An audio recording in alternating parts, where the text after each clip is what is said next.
అందరికీ శనార్థులు మంచిగున్నారులా.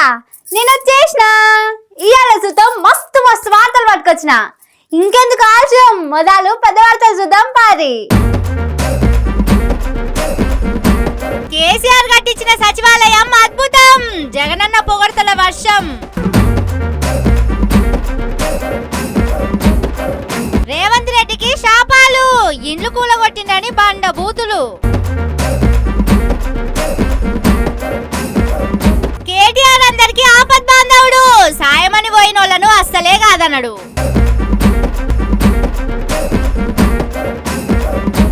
చెర్లపల్లిలా స్టేషన్ల జలపాతం, అట్లుంది బీజేపీల నిర్మాణం. కాంగ్రెస్ లా దళిత లీడర్లకు లేదట విలువ, అదంతా సీఎం సార్ చలువ.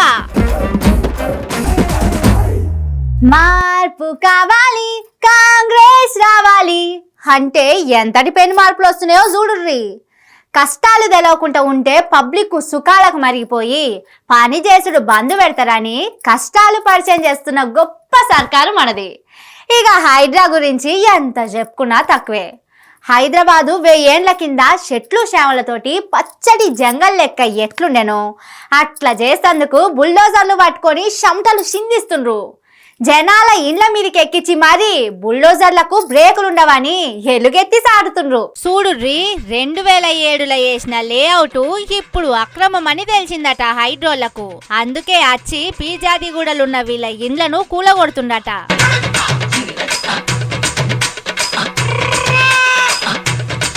2007 నుంచి ఇది అక్రమం అన్నప్పుడు సర్కార్లు ఎందుకు ఆస్తి పన్ను కట్టించుకున్నాయి? ఆ కాలనీలా రోడ్లు ఎందుకు వేసినాయి? కరెంటు స్తంభాలు ఎందుకు పెట్టిండ్రు? ఇంటికి నెంబర్లు ఎందుకు ఇచ్చిండ్రు?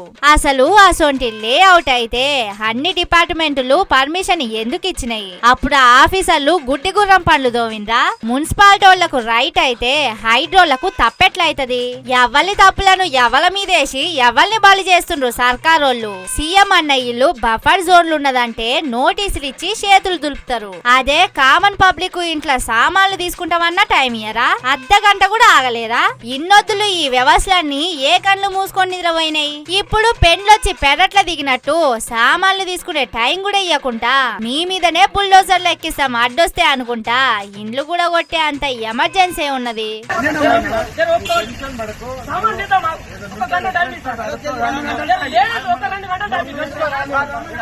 ఆటో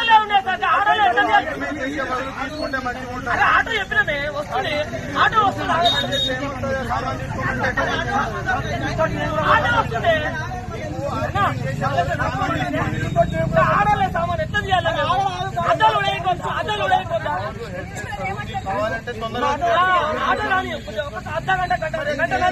ఈ కాంగ్రెస్ పాలనలా కామన్ మ్యాన్లు బతకొద్దా? బడాయి బాబులదే రాజ్యమా అని బాధితులంతా ముఖ్యమంత్రిని బండ బూతులు తిట్టుకుంటా ఎత్తి 7 దోషుల మన్ను పోసిండ్రు. మా ఉసురు కొట్టుకపోతావు, సత్యనాశ అయితావు అనుకుంటా శాపాలు పెట్టిర్రు. ఒక దిక్కు జనం నిలదీస్తుంటే హైడ్రోలు ఒక్కదానికి కూడా జవాబిస్తే ఒట్టు. మేం పట్టిన కుందేలకు 3 కాళ్ళన్నట్టు బుల్డోజర్లు వేసుకొని పోయి పబ్లిక్ ను బెదిరించి ఇండ్లు కూలగొడుతుండ్రు. అయ్యా, ఇన్నేళ్ల సంధి బంగ్లాదేశ్ వాళ్ళను పాకిస్తాన్ వాళ్ళకు కూడా రేషన్ కార్డులు ఇచ్చి ఉండనిచ్చిండు కదా. ఈయన్నే పుట్టి ఈయన్నే పెరిగి రూపాయి కూడబెట్టుకొని పద్ధతిగా ప్లాట్లు కొని పన్నులు కట్టి ఇండ్లు కట్టుకొని బతికెళ్ళ తీస్తున్న వాళ్ళ మీద 20 ఏండ్ల తర్వాత వచ్చి ఇది అక్రమ లేఅవుట్ అనుకుంటా విధ్వంసం చేస్తుంటే ఇందిరమ్మ ప్రజా ప్రభుత్వంలా ప్రజల బతుకులు ఎట్లున్నాయో చెప్తందుకు ఇదే నిదర్శనం. ఓట్లప్పుడు ఇంటి చుట్టూ తిరిగిన కాంగ్రెస్ లీడర్లు ఇప్పుడు ఏడబోయినరో మరి.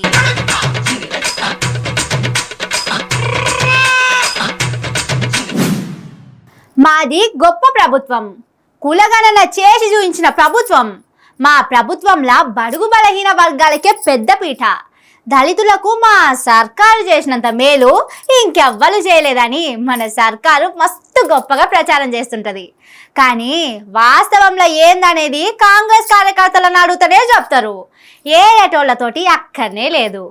దళిత ఎంపీకి అవమానమైందని పెద్దపల్లి ఎంపీ అనుచరులు మంత్రి శ్రీధర్ బాబు మీద, మంచిర్యాల ఎమ్మెల్యే ప్రేమ్ సాగర్ మీద ఎట్లా గరమైతుండ్రో చూడుర్రి. కాంగ్రెస్ లా కాకమన్వనికే ఇల్విస్తలేరన్న ముచ్చట ఇప్పుడు మస్తు కాకరేపుతుంది. పెద్దపల్లి ఎంపీ గడ్డం వంశీని సరస్వతి పుష్కరాల కార్యానికి పిలవకుండా మంత్రి అవమానం చేసిండు. ప్రోటోకాల్ మర్యాదలు తప్పించి దళితుడనే దగ్గరికి రానియలేదని గడ్డం వంశీ వర్గమోళ్ళు అగ్గి మీద గుగ్గిలమైతుండ్రు. దళితుడైనందుకు ఇంత చిన్న సూప?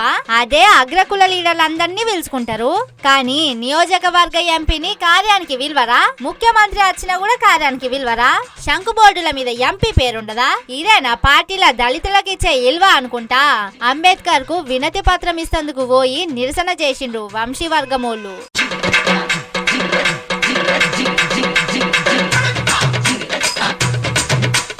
ఇక మంచిర్యాల ఎమ్మెల్యే ప్రేమ్ సాగర్ రావు వర్గమోళ్ళు వంశీ వర్గమోళ్ళ మీద ఎదురు తిరిగిండ్రు. గల్లాలు పట్టుకొని ఒగల్నొగలు నువ్వెంత అంటే నువ్వెంత అని పోట్లాటలకు కాలు దువ్విండ్రు. అటు మొన్న కాళేశ్వరం కాడికి సీఎం పోయినప్పుడు కూడా ప్లకార్డులు పట్టుకొని నిరసన చేస్తే కాంగ్రెస్ కార్యకర్తలను పోలీసోళ్లు టౌన్ కేసుకుపోయిండ్రు. మంత్రి శ్రీధర్ బాబే వంశీని తొక్కేస్తుండని మండిపడుతుర్రు పెద్దపల్లి నియోజకవర్గ దళిత లీడర్లు. ఇంటి పేరు కస్తూరోళ్ళు, ఇంట్ల గబ్బిలాల మోత అన్నట్టు వీళ్ళ పార్టీలే వేల కోట్లున్న ధనిక దళిత లీడర్లే ఇల్విస్తలేరు. వీళ్ళింకా దళిత పబ్లిక్ ను ఉద్ధరిస్తామనే మాటలు చూస్తుంటే ఎట్లా నవ్వాలో తెలుస్తలేదని గుస్సా అవుతుండ్రు ఈ సంగతెరకైన పబ్లిక్.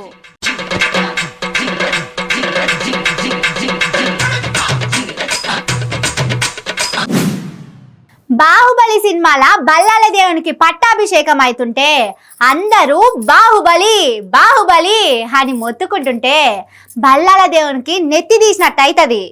సేమ్ సర్కారు నడుపుతున్న ముఖ్యమంత్రిని కాకుండా ఆపదలున్న పబ్లిక్ అంతా కేటీఆర్ కేటీఆర్ అని అంటుండే వరకు సర్కారును నడుపుతున్నోళ్ళ కూడా బల్లాల దేవుని పరిస్థితే అవుతుందని అంటుర్రు అంతా. ఎవరి తానికి పోతే పని అవుతుంది, ఎవ్వరు మాటలు చెప్తారు, ఎవ్వరు చేతల్లో చూయిస్తారన్న సంగతి పబ్లిక్ బాగా తెలిసే. అందుకే అక్కరేదున్నా అధికార పార్టీ నాయకుల దగ్గర కంటే ప్రతిపక్ష నాయకుల తానికే వస్తుర్రు. వాళ్ళ నమ్మకాన్ని కూడా వమ్ము చేయకుండా వచ్చిన ప్రతి ఒక్కరి కన్నీళ్లు దూర్చే బాధ్యత తీసుకుంటున్నది ప్రతిపక్షం. ఆదిలాబాద్ జిల్లా కడెం మండలం లింగాపూర్, దస్తూరాబాద్ మండలం మూన్యాల్ కాడుండే 6 అల్యూమినియం ఫ్యాక్టరీల పనిచేస్తందుకు మలేషియాకు పోయిందట. అయితే అక్కడి చుట్టాలు తెలవక అక్రమ ఆయుధాలు దాచుకుంటుండ్రన్న దాని కింద జైలు పాలైండ్రు. దేశం గాని దేశంలా వాళ్ళని ఎట్లా ఈడ్పించుకు రావాలనో ఇంటోలకు తెలవక ఒల ఏడ్చిండ్రు. ఈ సంగతి అక్కడి బీఆర్ఎస్ లీడరు జాన్సన్ నాయక్ అన్నకు తెలిసింది. వాళ్ళ గోసేందో అరుసుకుండు. ఈ సంగతి కేటీఆర్ సార్ కు చెప్పిండు. కేటీఆర్ సారే సూచనలతోటి జాన్సన్ నాయక్ అన్నే అన్నిటికీ ముంగట పడ్డాడు. మలేషియా పోయి అక్కడి వకీళ్లను మాట్లాడి వాళ్ళని ఈడిపించి బయటకు తీసుకొచ్చిండు. సొంత పైసలు ఖర్చు పెట్టుకొని వాళ్లకు విమానం టికెట్లు ఇప్పించి ఇండియాకు తీసుకొచ్చిండు. అచ్చుడచ్చుడుతోటే నందినగర్లున్న కేటీఆర్ సాతానికి పోయిండ్రు. ఈగాడ ఇంటోళ్ళను చూడంగానే బాధితులకు కన్నీళ్లు ఆగలేదు.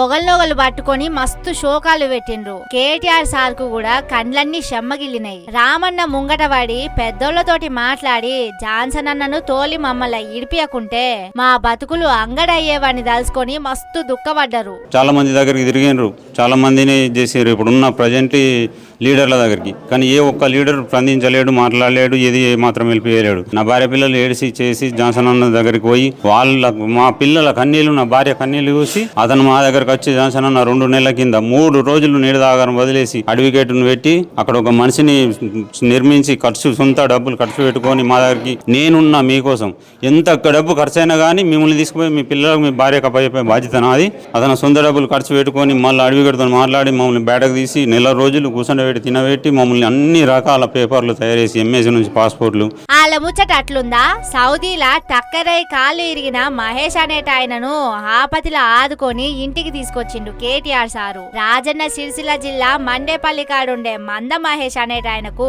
15 ఒద్దుల కింద సౌదీలా టక్కరైంది. 8 మంది జీవిడిస్తే ఈయనొక్కడే బతికిండు.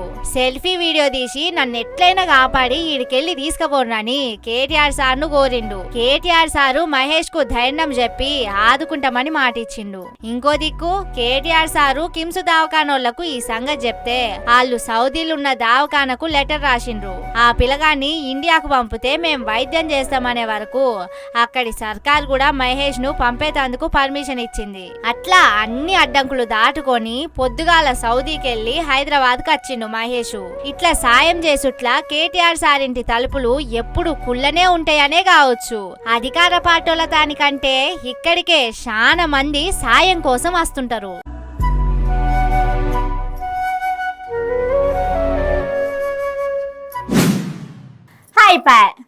కూలిపోయింది, కొట్టుకపోయింది, ఇక పని చేయది అని అడ్డగోలు పేకిండ్రు కాళేశ్వరం ప్రాజెక్టు మీద. అసలు ఆ కుళ్ళిన మెదళ్లకు కండ్లకు అసలు కాళేశ్వరం గొప్పతనం ఏందో అర్థమైతలేదు అంటుర్రు నీళ్ల గురించి ఎరికైన నిపుణులు. కాళేశ్వరం ప్రాజెక్ట్ అంటే వాళ్ళు కళ్ళలో కూడా ఊహించని ఓ అద్భుతమని కొనియాడుతుండ్రు. కాళేశ్వరం అంటే ఒక్క బ్యారేజీనో, ఒక్క పంప్ హౌజో, ఒక్క లిఫ్టో కాదు. కాళేశ్వరం అంటే తెలంగాణలోన్న మొత్తం 13 జిల్లాలను సస్యశ్యామలం చేసే వరప్రదాయిని. గోదావరి ప్రాణహితలను నీటి బొట్లను ఒడిసి పట్టుకొని కరువు నేల మీద సిరులు వండేటట్టు నీళ్లను ఎత్తిపోసే అక్షయ పాత్ర కాళేశ్వరం. దారి పొడవునా జనరల్ ఆపరేటింగ్ ప్రొసీజర్ల తెలవకుంటే 160 నుండి 170 టీఎంసీల నీళ్లను అండర్ గ్రౌండ్ స్టోరేజ్ చేసుకునే ఇంజనీరింగ్ అద్భుతం కాళేశ్వరం ప్రాజెక్టు. అటువంటి ఎకనామీ బూస్టర్ ప్రాజెక్టు ఇల్వ తెలవక హల్క తక్కువ చేసి మాట్లాడుకుంటా రైతాంగాన్ని కృత్రిమ సంక్షోభంలోకి నెట్టేసి శేను శల్కలను ఎండబెడుతున్నది కాంగ్రెస్ పార్టీ. ఒక బ్యారేజీలో రిపేర్ చేసుకునే వీలున్న 2 పిల్లలు గుంగితే 1,00,000 కోట్ల నష్టం అనుకుంటా గల్లీ నుండి ఢిల్లీ దాకా ఫేకుడు వార్తలు ప్రచారం చేసుకున్నోళ్లకు పోలవరంలా 1000 కోట్లతోటి కట్టిన డయాఫ్రమ్ వాళ్ళు కొట్టకపోయింది కనిపిస్తలేదా? కండ్లు కాకులు ఎత్తుకపోయినాయా? బానిస మనస్తత్వాలకు ధ్వంసం చేసే ఆలోచనలు తప్ప నిర్మాణాలు పునర్నిర్మాణాలు ఏమెరక. కాళేశ్వరం మొత్తం స్టోరేజు 147.71 టీఎంసీ నీళ్లను ఒడిసి పట్టుకునే 20 రిజర్వాయర్లున్న ప్రాజెక్టు. దీని కింద Medigadda barrage 16.17 TMC, Annaram barrage 10.87 TMC, Sundilla barrage 8.83 TMC, Medaram online storage 0.78 TMC, Anantagiri online నిల్వ 3.5 TMC, Sriranganayaka Sagar 3.5 TMC, Sri Komaravelli Mallanna Sagar 50 TMC, Malkapet online storage 3 TMC, Kondapochamma online storage 15 TMC, Amarlabanda online నిల్వ 5 TMC, Kachapu 2.5 TMC, Thimmakkapalli 3 TMC, Issaipet 2.5 TMC, Bhumapalli online storage 9 TMC, Gujjala online storage 1.5 TMC, కటేవాడి online storage 5 TMC, Mothe online storage 2.9 TMC, Kondem చెరువు 3.5 TMC, Gandhamalla online storage 9.87 TMC, Baswapuram online storage 11.39 TMC అని ఇట్లా 20 రిజర్వాయర్లున్నాయి.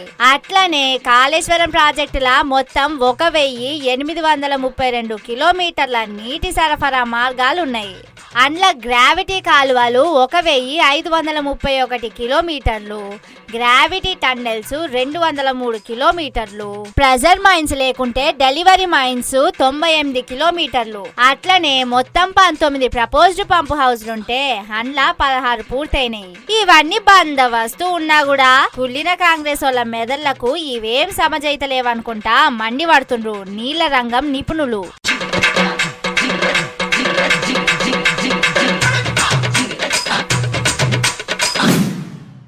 పనివంతుడు పందిలేస్తే కుక్క తోక తలిగి కూలిపోయిందట. హగో అంత బందోబస్తుంటున్నాయి BJP సర్కార్ కట్టిస్తున్న కట్టడాలు.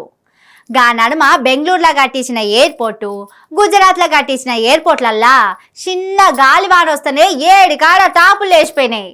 ఇక గుజరాత్లో ఉన్న మోర్బీ బ్రిడ్జి కథ తెలిసే కదా. అదే స్ఫూర్తితోటి మన తెలంగాణలో కూడా 413 కోట్లతోటి చెర్లపల్లిలా రైల్వే స్టేషన్ కట్టిస్తే చిన్న గాలివానకే దాని గట్టిదనం ఏందో బయటపడ్డది. ఆహా, రైల్వే స్టేషన్ లా వాటర్ ఫౌంటైన్ పెట్టినట్టే ఉన్నది కదా. లేలే, రైల్వే స్టేషన్ లా జలపాతం వాడుతున్నట్టుంది అనిపిస్తుంది.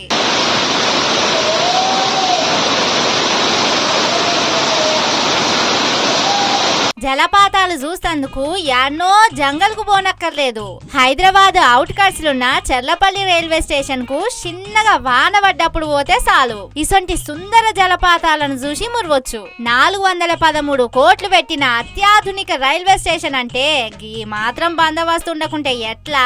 రైల్వే స్టేషన్ కట్టినప్పుడే గాలి బయటికి పోనీకే వీలుగా పైకప్పులకు శీద్రాలు పెట్టినట్టుండ్రు. అగో ఆ శీద్రాలకెళ్ళే ఇప్పుడు నీళ్లు కూడా పోతున్నట్టున్నాయి.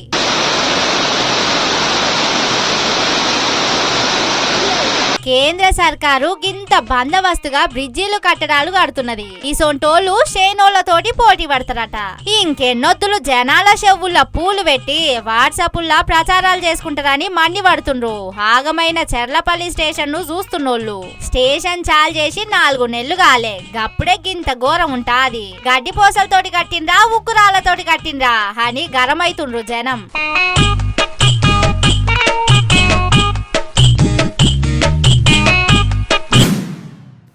కేసీఆర్ మార్కు కట్టడాలంటే అవి ఒక ల్యాండ్ మార్కులు కావాల్సిందే.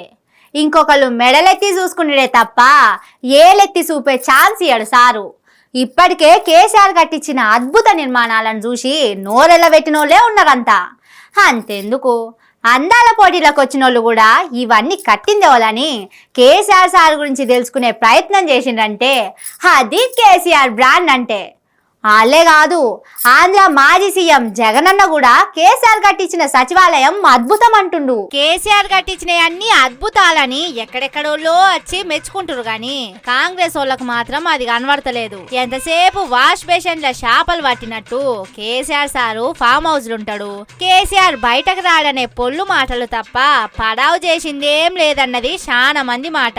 ఆంధ్ర సీఎం జగనన్నను చూడుర్రి. కేసీఆర్ గారు 8 లక్షల స్క్వేర్ ఫీట్లల్లా 616 కోట్లతోటి అద్భుతమైన సచివాలయం కట్టించిండు. మరి ఆంధ్ర రాజధాని అమరావతిలా చంద్రాలకు 53 లక్షల స్క్వేర్ ఫీట్లతోటి సచివాలయం ఎందుకు? ఏమన్నా దుబాయ్ మాల్ కట్టిస్తుందా? అంత భూమి ఎందుకు, అంత ఖర్చు ఎందుకని దుమ్మెత్తి పోసిండు. 8,58,000 SFTలు కేసీఆర్ కట్టిన సచివాలయం సెక్రటేరియట్ అక్కడ కూడా అన్ని హెచ్ఓడీస్ అక్కడ షిఫ్ట్ అయినాయి. అన్ని హెచ్ఓడీస్ అక్కడ కూడా షిఫ్ట్ అయినాయి. 8,58,000 SFT 616 కోట్ల రూపాయలతో. మరి నేను అడుగుతా ఉన్నా 8,58,000 అంటే సరేలే పోనీలే 6 లక్షలు కాకపోతే 8,58,000 పెడతా ఉన్నాడు, సరేలే పోనీలే అనుకోవచ్చు. కానీ 53,57,000 SFT ఏంది స్వామి?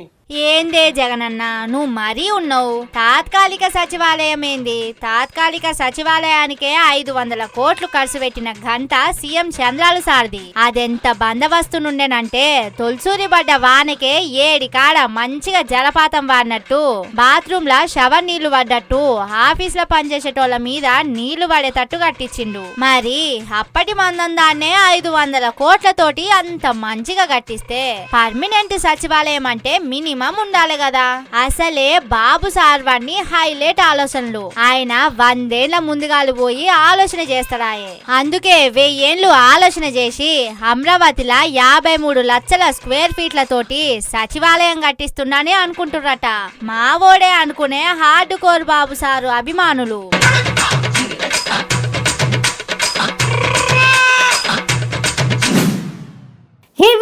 ముచ్చట్లు ఇంకిని కొత్త నాకు ముచ్చట్లతోటి మళ్ళొస్తా. చూస్తూనే ఉండుర్రి మన తీన్మార్. ఇదే అసలు తీన్మార్.